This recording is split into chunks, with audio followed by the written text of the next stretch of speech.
ମୁଁ ବଣ୍ଟି କାଟି ଦେବି ତ ତଣ୍ଟିବେ।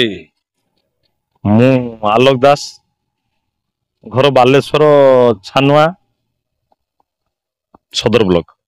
ଏଟା 20 ବର୍ଷ ହେଲାଣି। ସିଏ ତ ବହୁତ ଯାଇଛି। ଏମିତି କି ମାନେ ଯାତ୍ରା କଳାକାରଙ୍କର ବହୁତ କଷ୍ଟ, ଜୀବନରେ ବହୁତ କଷ୍ଟ ହୁଏ, ସେଗୁଡାକୁ ଆମେ ଭୁଲି ଯାଉ। ସେଗୁଡାକୁ ସେସବୁ ଜିନିଷକୁ କଷ୍ଟ ନ କଲେ କୃଷ୍ଣ ମିଳିବନି ବୋଲି କୁହନ୍ତି।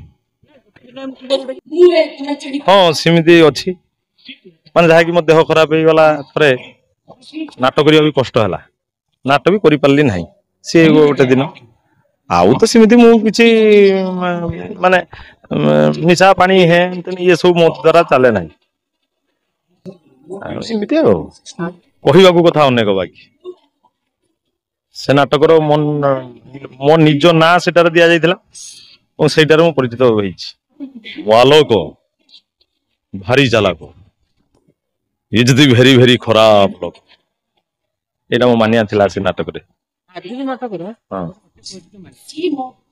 ମାନିଆ ଆଜି ନାଟକ ଦୁଃଖ ମୋ ଭାଗ୍ୟର ଲେଖା, ଗୁରୁ ବୁଲୁ ବିଶ୍ୱାଳଙ୍କ ନିର୍ଦ୍ଦେଶନାରେ ନାଟକ। ମୋ ଗୁରୁ ସିଏ ଭାରି ମାନେ ମୋ ଠାକୁର ସିଏ, ତାଙ୍କ ନିର୍ଦ୍ଦେଶନା ନାଟକ ଦୁଃଖ ମୋ ଭାଗ୍ୟର ଲେଖା। ନାଟକର ମାନିଆ ହଉଛି ମୁଁ ବଣ୍ଟି କାଟି ଦେବି ତ ତଣ୍ଟିବେ। ଏଇଟା ହଉଛି ବା ମାନିଆ।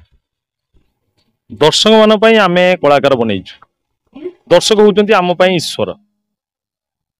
ସେମାନେ ଯଦି ଆମକୁ ଉତ୍ସାହିତ ନ କରନ୍ତେ, ନ ଆସନ୍ତେ, ଆମକୁ ନ ଦେଖନ୍ତେ, ଆମକୁ ନ ଖୋଜନ୍ତେ, ଆମେ ଆଜି କଳାକାର ହେଇପାରିନଥାନ୍ତେ। ତେଣୁ ସେମାନଙ୍କୁ ମୋର ଅଶେଷ ଅଶେଷ ଧନ୍ୟବାଦ। ସେମାନେ ଦେବତା, ଦର୍ଶକ ଦେବତାକୁ ମୁଁ ଏଇଠି ପ୍ରଣିପାତ କରୁଛି, ପ୍ରଣାମ କରୁଛି। ସେମାନେ ନ ରହିଲେ କଳାକାର ନାହିଁ।